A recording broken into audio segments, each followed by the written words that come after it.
નમસ્કાર, સ્વાગત છે તમારું સીએનબીસી બજારના યુટ્યુબ પ્લેટફોર્મમાં. આજથી T20 વર્લ્ડ કપમાં ભારત તેનો સુપર 8નો મુકાબલા શરૂ થઈ રહ્યા છે અને આજે પહેલો મુકાબલો ભારત અને અફઘાનિસ્તાન વચ્ચે થશે અને આ મેચ વેસ્ટ ઇન્ડિઝના બાર્બાડોસમાં થવા જઈ રહ્યો છે.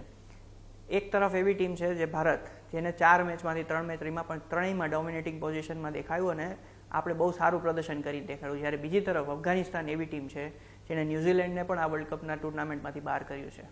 તો આ જ બધા ચર્ચા કરવા માટે આપણી સાથે જોડાયા છે સ્પોર્ટ્સ પત્રકાર અધિરાજ જાડેજા. અધિરાજ, સ્વાગત છે તમારું સીએનબીસી બજારના યુટ્યુબ પ્લેટફોર્મમાં. સૌથી પહેલા તો એ જ સવાલ કે ભારતનું પ્રદર્શન અત્યાર સુધીમાં બહુ સારું રહ્યું આમ જોવા જઈએ તો. હવે કયું ડોમિનેટિંગ પોઝિશન આપણે અપનાવીએ છીએ? કારણ કે પેલું મેચ છે અફઘાનિસ્તાન સામે, થોડું ક્લોઝ કોન્ટેસ્ટ જોવા મળી શકે છે એવું બધું માનવું છે, કારણ કે અફઘાનિસ્તાનનો ફોર્મ પણ સારો છે. વેસ્ટ ઇન્ડિઝને એમાં રમાય છે કારણ કે અત્યાર સુધીમાં જેટલા પણ મેચ રહીમાં આપણે અમેરિકામાં, ન્યુયોર્કમાં રમાયા છે અને એ આખી કન્ડિશન અલગ હતી ને અહીંની કન્ડિશન અલગ છે. ઓવરઓલ તમારું શું એસેસમેન્ટ છે? ઓવરઓલ અત્યારે તમે જેમ કીધું કે અત્યાર સુધી જેટલી મેચ રમાઈ બંને ટીમોએ, અફઘાનિસ્તાન ભારતે અમેરિકામાં રમી, હવે વેસ્ટ ઇન્ડિઝમાં રમશે. વેસ્ટ ઇન્ડિઝની પીચ, વેસ્ટ ઇન્ડિઝનું એટમોસ્ફિયર એમાં રમશે, એટલે બંને માટે ચેલેન્જ તો છે. ઓવરઓલ જો હું જોઉં, માય પર્સનલ વ્યૂ જો હું કહું, મારો વ્યક્તિગત વ્યૂ, તો અફઘાનિસ્તાનનો થોડોક ઉપર છે.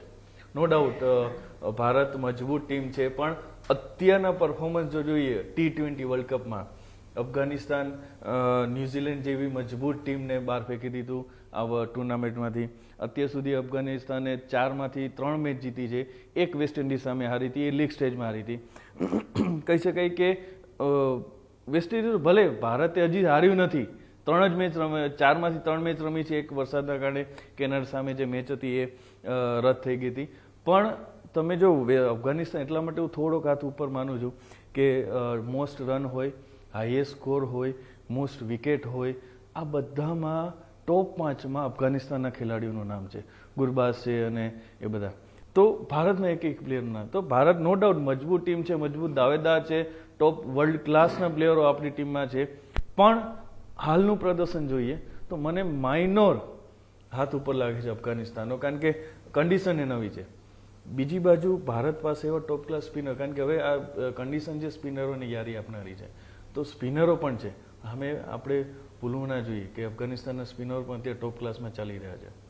એટલે એક વાત એ જોઈએ, પણ સાથે સાથે ઇન્ડિયા પાકિસ્તાનનો જો મેચ જોઈએ, પહેલો સૌથી જો મેચ હતો, અને એમાં જે આપણે લો સ્કોરરમાં પણ કઈ રીતે આપણે ડોમિનેટિંગ પોઝિશન કરીને પાકિસ્તાનને જે એની નેક દબાવી એ વાત કરીએ, તો એ કન્ડિશનમાં પણ ભારત પાસે વધારે એક્સપિરિયન્સ છે. રોહિત શર્મા, વિરાટ કોહલી જે સિનિયર પ્લેયર્સ છે, એનો એક્સપિરિયન્સ વધારે છે રાધર ધેન અફઘાનિસ્તાનની ટીમ સામે.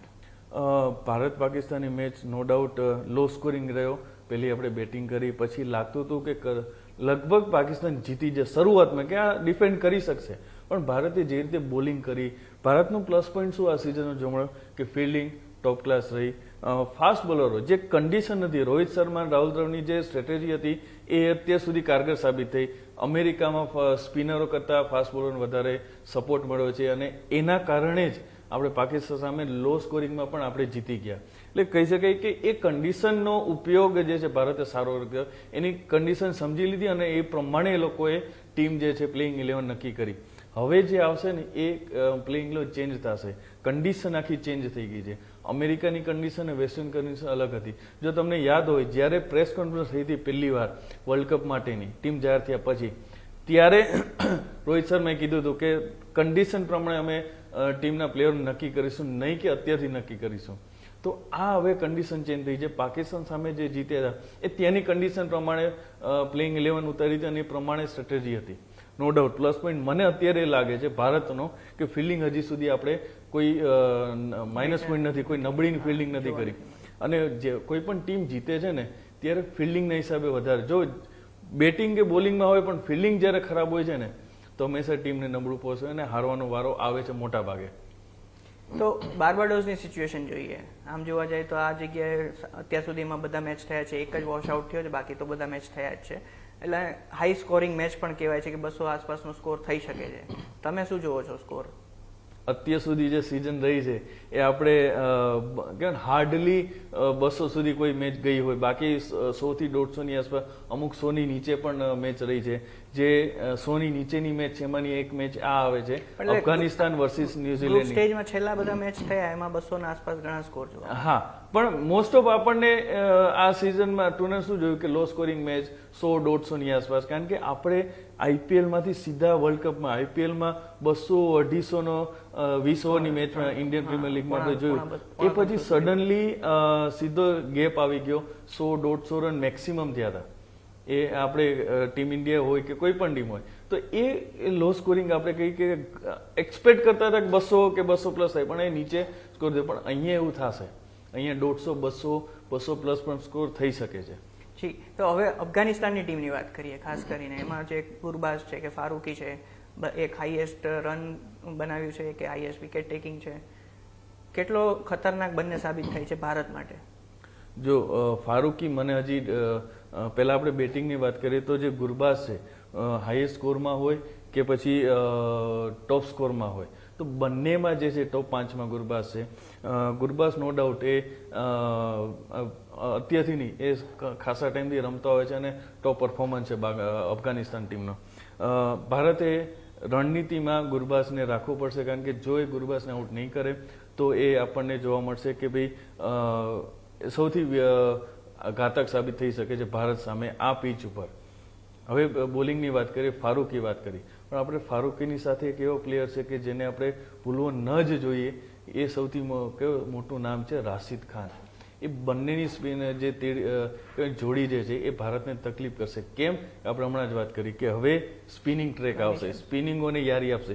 એક રેકોર્ડ જો તમને કહું કે આ મેદાનમાં અત્યાર સુધી 61 વિકેટો, લગભગ આઈ થિંક 22 કે 25, મને એક્ઝેક્ટ ફિગર યાદ નથી, પણ 22 કે 25 ઇનિંગમાં 61 વિકેટો જે છે એ સ્પિનરોએ લીધી છે.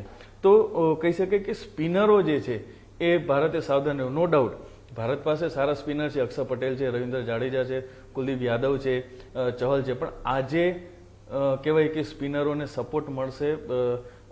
ભારતે જે છે ફાસ્ટ બોલિંગ કરતાં સ્પિનર ઉપર વધારે સપોર્ટ, જેમ આપણે પાકિસ્તાનમાં ફાસ્ટ બોલરનો વધારે સપોર્ટ રહ્યો હતો, એવું હવે અહીંયા સ્પિનરનો વધારે સપોર્ટ મળશે. એટલે આમ જોવા જઈએ તો ગુરબાઝ છે, પણ સાથે સાથે આપણી પાસે અક્ષર પટેલ છે, એ લેગ સ્પિનર છે.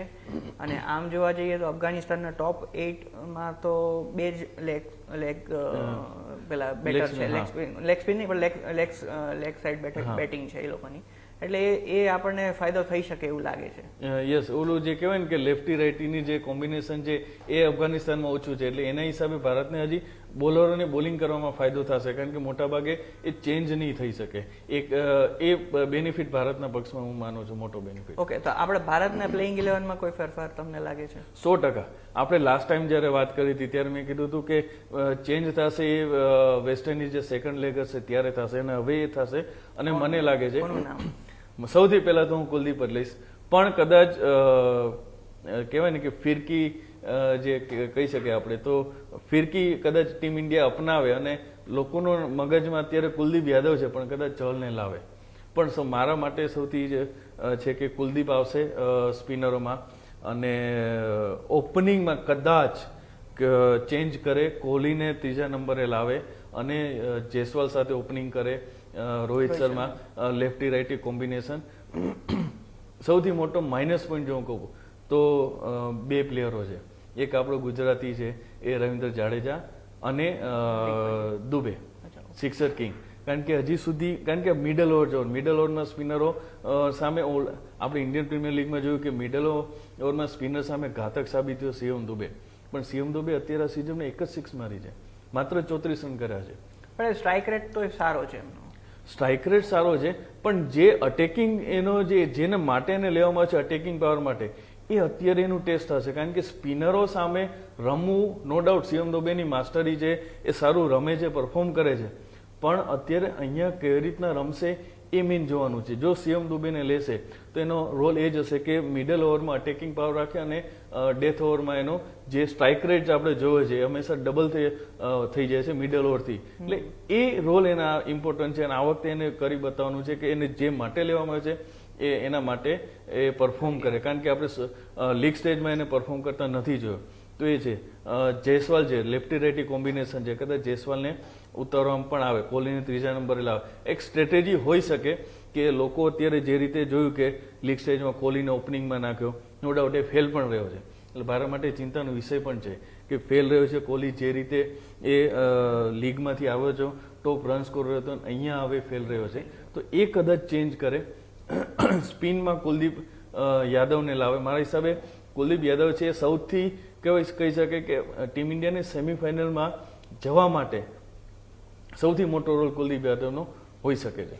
જી, તો આ તો વાત થઈ પ્લેઇંગ 11ની. ટોસ જીતો કેટલો ઇમ્પોર્ટન્ટ છે? બહુ જ ઇમ્પોર્ટન્ટ. પહેલી બેટિંગ કે પહેલી બોલિંગ? જો ટોસ જીતે તો મારા હિસાબે પહેલી બોલિંગ લેવી જોઈએ, કારણ કે જે રીતે ભારતની બોલિંગ અને ફિલ્ડિંગ છે એ હિસાબે આપણે સામે અફઘાનિસ્તાનને બહુ ઓછા સ્કોરમાં રોકવાનો રણનીતિ હશે.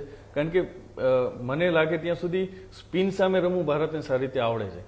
તો એ વસ્તુ જે છે, જ્યારે સેકન્ડ ઇનિંગમાં રન ચેસ કરવામાં આવશે, અને ભારત જે પહેલેથી વખણાય છે કે ચેસમાં બેસ્ટ છે ટીમ ઇન્ડિયા, તો એ ચેસ કરી જાણે છે. તો એ હિસાબે કે સેમીફાઇનલ જવા માટે પહેલી, કારણ કે જો પહેલી મેચ હારશે તો બાકીની બંને મેચ જીતવી પડશે, અને બંને મેચમાંથી એક મેચ ઓસ્ટ્રેલિયા સામે છે. એટલે ભારત માટે આજેથી 3 મેચ જે છે ઇમ્પોર્ટન્ટ લેવું પડે. અફઘાનિસ્તાન જરાય પણ હલકામાં ન લેવું પડે. જી, અને એક વસ્તુ ખાસ છે, કારણ કે આ બારવાડોઝ જે ગ્રાઉન્ડ છે તેમાં ભારતનું પ્રદર્શન કેવું રહ્યું છે?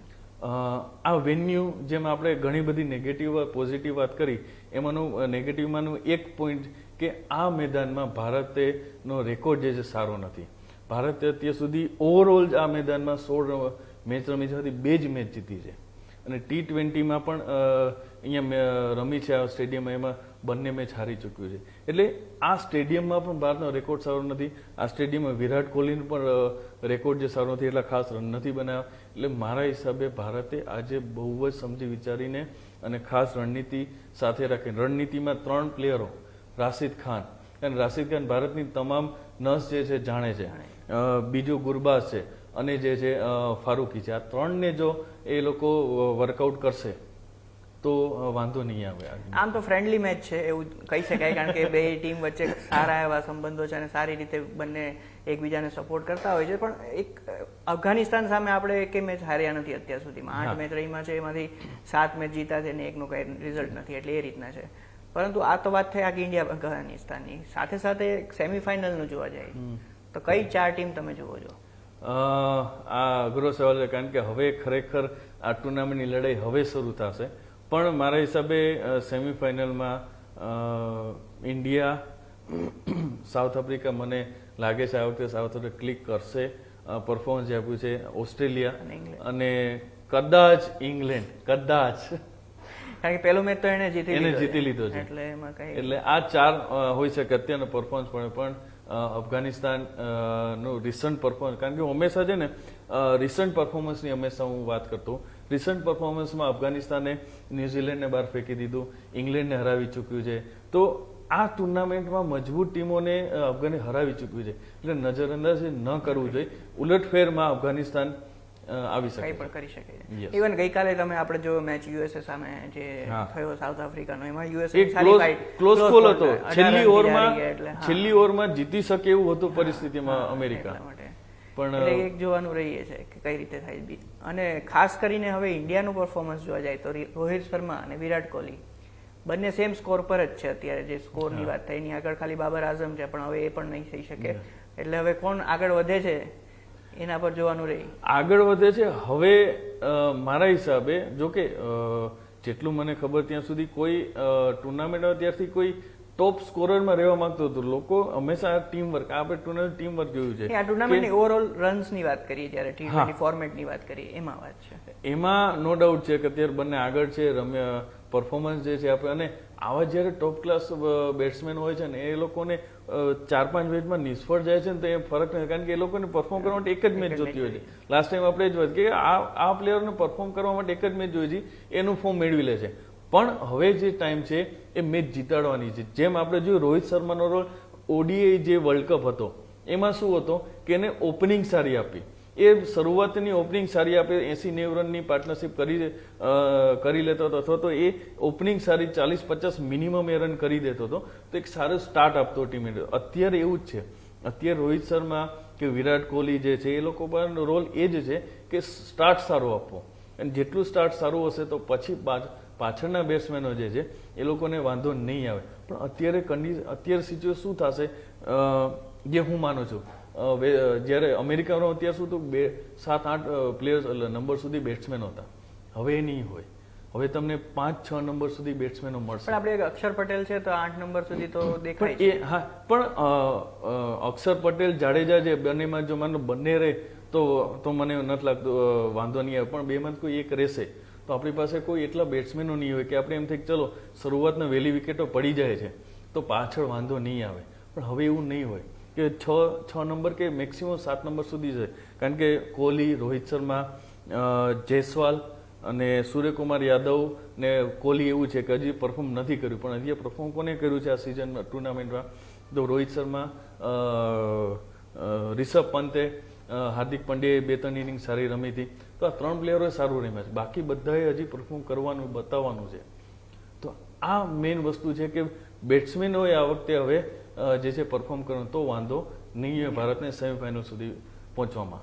જી, તો આ વાત તો થઈ છે કે ઇન્ડિયા અને અફઘાનિસ્તાનની કઈ પ્રકારની અલગ અલગ નીતિ છે અને કઈ રીતના આપણે કયા અફઘાનિસ્તાનના પ્લેયર આપણા માટે ઘાતક સાબિત થઈ શકે છે, આપણા કયા પ્લેયર્સે વધારે સારું પરફોર્મ કરવાની જરૂર છે જેના કારણે આપણે સેમીફાઇનલ સુધી પહોંચી શકીએ છીએ.